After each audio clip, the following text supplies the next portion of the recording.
اسلام کا کچھ نہیں بگڑنے والا ہے۔ جو مسلمان زنا کرے گا اس کا بگڑنے والا ہے، جو مسلمان شراب پیے گا اس کا بگڑنے والا ہے، جو مسلمان دوسروں کو ٹھگے گا اس کا بگڑنے والا ہے، جو مسلمان نماز روزہ حج و زکات نہیں کرے گا اس کا بگڑنے والا ہے۔ یہ فٹ بال بنایا جائے گا، یہ کاٹا جائے گا، یہ بال بچوں کے سامنے پوری موت مرے گا، اسلام نہیں مرے گا۔ اسلام وہ مذہب ہے کہ جو دشمنی کرنے آتا ہے اسی کے سینے میں اسلام چل جاتا ہے۔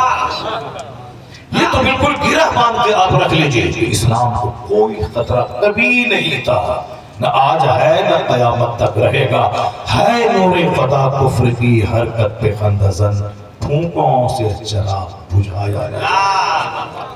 اس بات سے آپ بالکل چنتا دماغ سے ہٹا دیجئے کہ اسلام کا کیا ہوگا۔ اسلام کا یہی ہوگا جو آپ کے نبی نے کہا ہے۔ کیا کہا ہے؟ لا یبقى علی ظہر الارض بیت مدری ولا فبر الا ادخلہ اللہ کلمۃ الاسلام۔ اس دھرتی پر کوئی پختہ گھر اور کوئی مٹی کا گھر نہیں بچے گا مگر وہاں اللہ اسلام کا کلمہ داخل فرما دے گا۔ یہ مشکاہ شریف کی حدیث بیان جا کے پڑھ لیے، مدرسہ آپ جائیے علماء کرام کے پاس جائیے، کیا لکھا ہے؟ حضور نے کیا فرمایا؟ جو نبی سچے، نبی کی ساری بات سچی، حضور نے کہا ہے لا یبقى علی ظہر الارض بیت مدری ولا فبر الا ادخلہ اللہ کلمۃ الاسلام۔ روئے زمین پر کوئی کچا پکا گھر نہیں بچے گا مگر وہاں اللہ اسلام کا کلمہ داخل فرما دے گا۔ اس لیے اسلام کے تعلق سے کوئی تبصرہ مت کیجئے۔ آپ چائے کی دکان پہ، پان کی دکان پہ، جلسہ جلوس کے بعد یا مدرسہ یا مسجد میں بیٹھ کر کبھی نہیں بولنا ہے آپ کو، البتہ اپنے احوال کے بارے میں بولنا ہے۔ میرا کیا ہوگا، میرے بچوں کا کیا ہوگا، میری بے نمازی بیوی کا کیا ہوگا، میرے لچے لفنگے گٹکا کھانے والے بچے کا کیا ہوگا، میری اس پر نماز فرض ہوئی تھی 10 سال کی عمر، 15 سال میں، ابھی 45 سال کا ہو گیا، یہ 30 سال کی نماز میری ذمہ قضا ہے، میرا کیا بنے گا؟ 25 سال پہلے حج فرض ہوا تھا، 25 سال سے ڈیلے کر رہا ہوں، گناہ کبیرہ نام اعمال میں لکھا جا رہا ہے، میرا کیا ہوگا، میرے بال بچوں کا کیا ہوگا؟ اس کی فکر کریں گے تو آپ کو توبہ کی توفیق ملے گی۔ آپ توبہ کریں گے، روئیں گے، دھوئیں گے، فوراً اللہ کے حضور آ کے رو کے کہیں گے مالک میں بندہ ہوں، مجھ سے خطا ہو گئی، میں جان بوجھ کر میں نے گناہ کر لیا، اب میں توبہ کرتا ہوں، تو مجھے معاف کر دے۔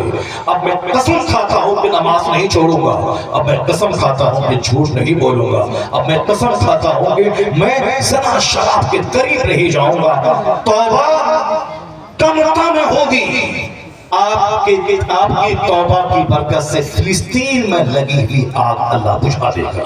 آپ کی توبہ کنتا میں ہوگی، اللہ برما اور افغانستان میں لگی ہوئی آگ بجھا دے گا۔ کیوں کہ پوری دنیا کا مسلمان ایک مکان میں لگی ہوئی اینٹ کے سمان ہے۔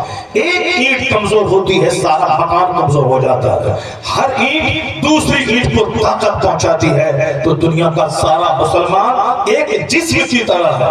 اگر کانٹا پاؤں میں چبھے تو سارے جسم کو تکلیف ہوتی ہے، اور اگر ایک سچی توبہ جہاں بھی کوئی مسلمان کر لے، اس توبہ کی پوزیٹیو کرنیں ان کے بھائیوں کو حالہ بھر کے گھیر لیتی ہے۔ اس لیے آپ یہ مت سمجھیں کہ میں یہاں سے فلسطین کے بھائی کے لیے کیا کر سکتا ہوں، آپ وہاں جا کے لڑ نہیں سکتے ہیں، البتہ آپ اپنے گناہوں سے توبہ کر کے اپنی مسجد میں سجدہ کر کے رب کریم سے دعا کر سکتے ہیں۔ تو جو کام ایٹم بم نہیں کرے گا وہ کام آپ کی دعا، آپ کی توبہ کر دے گا،